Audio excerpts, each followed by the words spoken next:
The dust coated everything a uniform ochre, clinging to the rough-hewn walls of the cabin, the sparse furniture, and Alara's worn dress. It settled on her skin, gritty and relentless, mirroring the pervasive sense of despair that had become her constant companion. She sat on the edge of a splintered chair, hands resting protectively, instinctively, over the swelling curve beneath the faded fabric.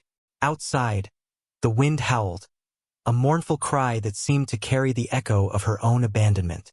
Sold by her mother, a transaction bartered with weary indifference, she had been deposited on this isolated ranch like so much unwanted cargo. The man who owned the place, Caleb, was a shadow. Tall, lean, his face weathered into planes of impassivity. He moved with the quiet economy of someone who belonged entirely to this unforgiving landscape. He rarely spoke, his gaze assessing, distant. Fear was a cold stone in Alara's belly, distinct from the flutterings of the life within her. She was young, barely a woman grown, and utterly alone. This was not merely a place. It was an endurance.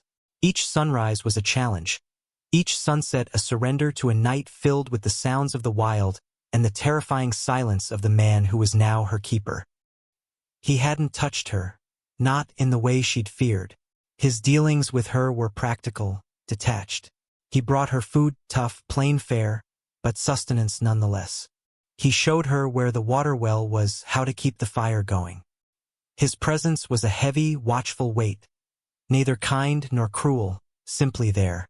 It was the sheer anonymity of it that was unnerving. She was a condition to be managed like a leaky roof or a sick animal. But as the weeks bled into months, and her belly grew taut, the fear began to mingle with a fragile, hesitant curiosity. He watched her sometimes, not with malice, but with a quiet intensity she couldn't decipher.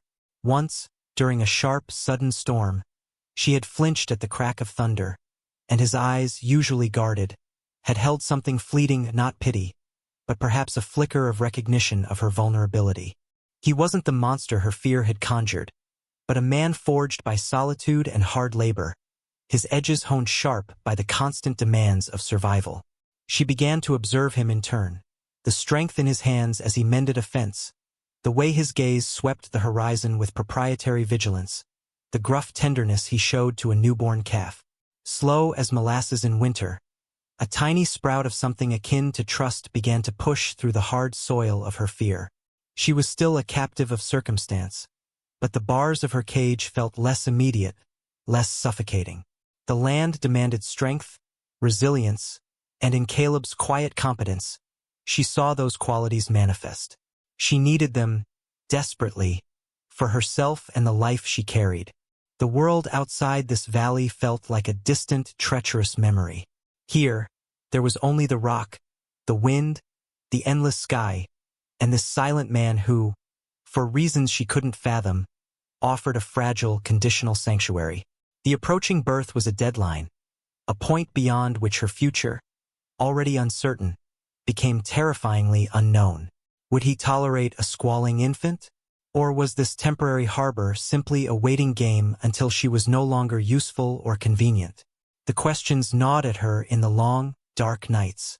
The unspoken understanding between them deepened with the season. Spring arrived, tentative at first, then bursting forth with a fierce, short-lived beauty. The harsh lines of the landscape softened, briefly, under a wash of green and wildflowers. Her time was drawing near. Caleb, still sparse with words, began leaving things for her. A softer blanket, dried herbs he'd gathered, placed without ceremony near her chair. He built a small, sturdy crib from rough-sawn wood, his large hands working with unexpected care. These quiet acts, devoid of sentimentality yet profoundly protective, chipped away at Alara's isolation. She started to speak to him sometimes, haltingly at first, about the weather, about the land, about nothing important. He would listen, his eyes on the horizon or the fire, offering monosyllabic replies or simple nods. Yet, she felt heard. She saw the loneliness etched around his eyes, a mirror of her own, different in origin but similar in depth. The space between them, once vast and filled with apprehension, began to shrink, occupied by shared silence and mutual dependence. When the pains began, sharp and relentless, Caleb was there. His usual stoicism fractured slightly, replaced by a focused intensity. He guided her through the long, agonizing hours with a quiet competence that awed her. He held her hand, his grip firm and steady. And when the baby finally cried, a thin, reedy sound in the small cabin, it was his hands that gently cleaned the infant, his voice, rough but not unkind, that spoke the first words to her child. "It's a girl," he'd said, looking not at the baby, but at Alara, a strange, unreadable expression on his face. In that moment, something shifted fundamentally. The fear was gone, replaced by an exhaustion so profound it felt like peace, and a burgeoning, fiercely protective love for the tiny life pressed against her chest. This wasn't just a sanctuary anymore. It felt like a fragile beginning. She looked at Caleb, the man who had taken her in, who had seen her at her most vulnerable, and a depth of gratitude, warmer than any fire, bloomed in her heart. He hadn't asked for anything, hadn't demanded anything. He had simply offered survival when she had none. The fragile peace lasted only weeks. A rider came one afternoon, a figure silhouetted against the setting sun, raising dust as he approached. Caleb met him away from the cabin, their voices low, indistinguishable. Alara watched from the window, a prickle of unease tracing its way up her spine. The rider left quickly, but he left something behind, a tension that settled over Caleb like a shroud. He was even more withdrawn, his silences heavier. Alara dared to ask, her voice small, "Who was that?" He didn't answer directly, just looked out towards the mountains, his jaw tight. "Trouble," was all he said finally. The quiet connection they had found seemed to evaporate, replaced by the wary distance that had defined their early days. Then, late one night, while Alara slept with the baby beside her, she heard sounds from outside horses, men's voices, low but distinct. She froze, her heart hammering against her ribs. This was the threat she hadn't known was coming. She heard the cabin door creak open. It was Caleb standing in the dim light holding a rifle. But his gaze wasn't on the door. It was fixed on her. His eyes, usually unreadable, were filled with a devastating mix of hurt, anger, and something that looked chillingly like regret. "They came for you, Alara," he said, his voice flat, devoid of the warmth it had occasionally held. "They knew you were here, knew where to look," understanding, cold and sharp, pierced through her fear. The rider, the sudden tension. Someone had told them. And then, the terrible realization, burning like acid. She had told them. A letter, smuggled out weeks ago. A desperate gamble born of a moment of panic. A deal made before she came here. A promise she thought she might have to keep. Survival.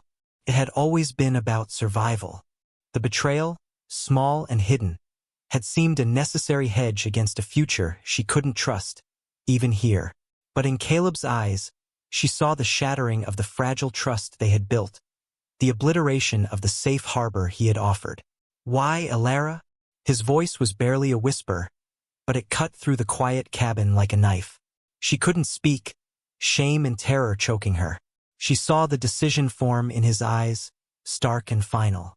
The man who had saved her, who had protected her, raised the rifle. It was not a random act of violence, but the grim, tragic consequence of a world where trust was a luxury few could afford, and betrayal carried a cost measured not in coin, but in blood and broken hope. The shot was deafening in the small space.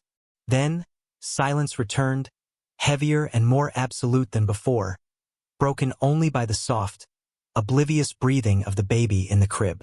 The wind outside continued its mournful cry, indifferent to the human drama that had just unfolded. Life here was brutal, beautiful, and fleeting. The land endured, silent witness to the endless cycle of need, connection, and the devastating price of broken faith. The baby slept on, a tiny ember of future in the desolate quiet.